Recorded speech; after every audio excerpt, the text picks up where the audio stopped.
छोटे से गांव में रहीमा नामी बूढ़ी माँ रहती थी। उसका बेटा शहर में नौकरी करता था।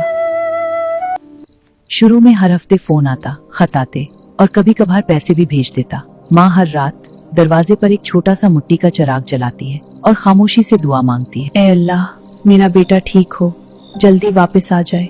वक्त गुजरता गया, फोन कम होते गए, खत आना बंद हो गए और पैसे भी आना रुक गए। लोग अक्सर कहते, रहीमा, तेरा बेटा अब तुझे भूल गया है, शहर ने उसे अपना लिया है।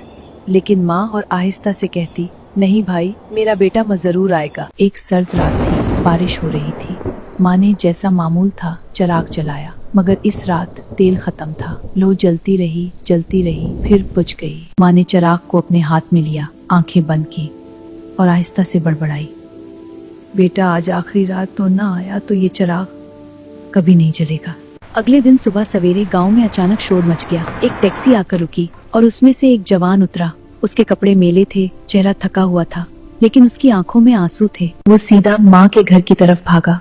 दरवाजा खोला तो देखा माँ फर्श पर बैठी थी, चिराग हाथ में पकड़े हुए सांस ले रही थी, मगर बहुत कमजोर रही। बेटा गिरिया करता हुआ उसके पास गिर पड़ा।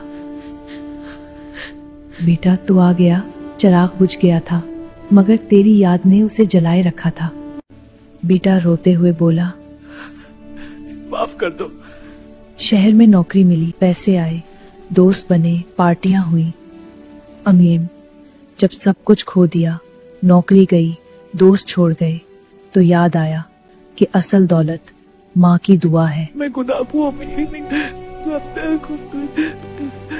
बेटा, माँ की दुआ कभी जाया नहीं होती, तो आया, बस यही काफी है।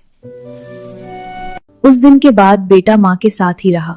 गांव वालों ने देखा कि जो चिराग रात बच गया था वो अब हर रात जलता है, क्योंकि अब बेटा खुद तेल डालता है, खुद जलाता है। माँ की मोहब्बत और उम्मीद कभी नहीं मरती। हम कितना भी दूर चले जाएं, जब सब कुछ खत्म हो जाए तो वापस वही माँ का दरवाजा खटखटाता है, जहाँ से हमने जिंदगी शुरू की थी।